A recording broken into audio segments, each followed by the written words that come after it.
Hey guys, welcome back to the YouTube channel. This is Casey with Straight Six Archery, and today we're going to talk about arrow testing and broadhead tuning and the steps that we take to make sure that our fixed blade broadheads are shooting. Granted, knowing that our bow is fully tuned by a pro shop, it's by a professional, it's shooting perfectly through paper, everything's good. I got the right spined arrow, I've got my bow tuned top to bottom, I'm good to screw on broadheads now, which is what everybody should start thinking about doing. It's January 26th as of now. And we need to start talking about broadheads right now, just to get everybody prepared. So what tools are you going to need to do this? You're going to need an arrow spinner, which we have here. You're going to need some sort of broadhead wrench so you don't chew up your fingers, a silver Sharpie or a black Sharpie, whatever, and then some sort of drink or water bottle that you can make a dot, and I'll show you guys a close-up of that, but a dot so that you can make sure your broadheads are spinning on the arrow spinner correctly. So that's what you're going to need to get going first, and then obviously pick the broadhead and arrow configuration that you're going to be hunting with right away. Just get that out of the way immediately. Number one, make sure your arrows are straight. So that's what the spinner is for. So I've got a couple examples here of an arrow with just a field point on here, and this is a great company that sells this arrow. But I'm going to put it on here and I'm going to spin it, and I'm going to watch for wobble on the front half and the rear half of this arrow. And I'm going to make sure that I don't see any visible like wobble, because that's going to play into broadhead tuning as well. So make sure your arrows are spinning really true. Now here's an example of an arrow that is not straight at all. Okay? That's not going to shoot a broadhead. That arrow is bent, it's gone, it's done. Now carbon arrows are able to do that as well. Make sure you have a high-end carbon arrow. 100% carbon is what we recommend here at Straight Six, so that it can recover. I mean, obviously that an arrow that is not 100% carbon or has a tolerance of a 0.06 straightness is not going to perform the greatest. So really try to spend some money on your arrow and you spend some money on your broadhead. Now after all, that's the first thing that's going to touch a live animal before you do, is your arrow and your broadhead setup. So keep that in mind. Spend some money on some good quality arrows and a great broadhead, and make sure they're spinning, like I just showed you on that example. Now, different styles of broadheads. We've got a ton of different options of fixed blades here on the table. 3 blades, 4 blades, 2 blades, single bevel, non-single bevel, big bleeders, little bleeders, everything like that. But make sure you pick the right broadhead for you out of your bow and your setup. Now, I've seen a lot of broadheads, like a really big ferrule, long ferrule with big blades. Now, the bigger the cut, in theory, the more blood, right? Not true. You just want it to slice through, and I'm looking for pass-throughs. I don't want to say it's not true. The bigger the cut, the more blood. Obviously, that's going to happen. However, it's probably not going to tune the greatest. So pick a good solid broadhead, like a tooth of the arrow, for example, is a 1-inch 4-blade. Now, people get skeptical of the 1-inch cut. Oh, it's only an inch. That's not going to bleed very much. But think about, it's 4 blades, so the exit hole is going to look like a square. It's going to bleed a ton. You've got a 4-blade, 1-inch slick trick right here. I put together 4-blade, one of the best broadheads ever made. I've got an 1.25 inch fixed 3-blade Exodus. I have seen with my own eyes what an Exodus will do to an animal. So don't focus on the cut so much. Focus about shot placement, how sharp your broadhead is, and is it flying straight? That's where you're going to get penetration.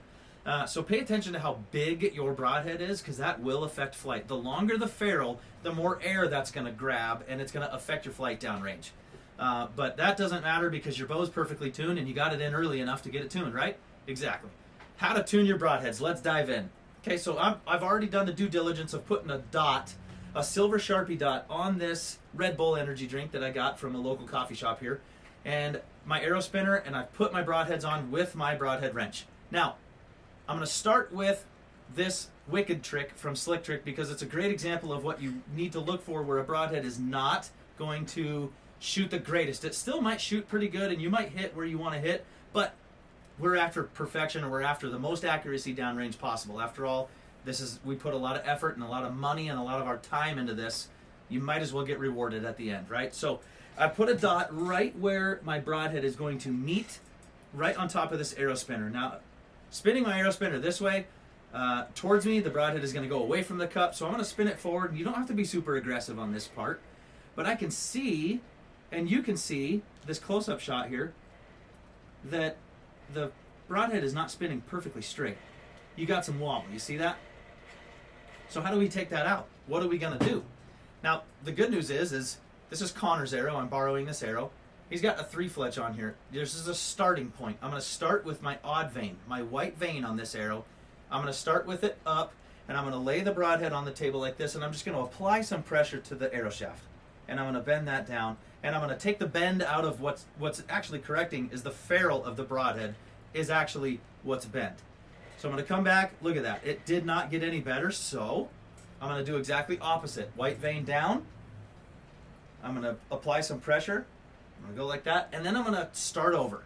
I'm going to go white vein up, but if you remember, that did not correct it. So I'm going to go to the next vein. I'm going to go to the first blue vein. So then I'm going to apply some pressure here. I'm going to apply some pressure, not a ton. Again, this is 100% carbon arrow, so it's going to recover really quick. This is a Gold Tip Pro Hunter, so it's obviously going to recover really, really fast. So that is way, way better. You can see that there.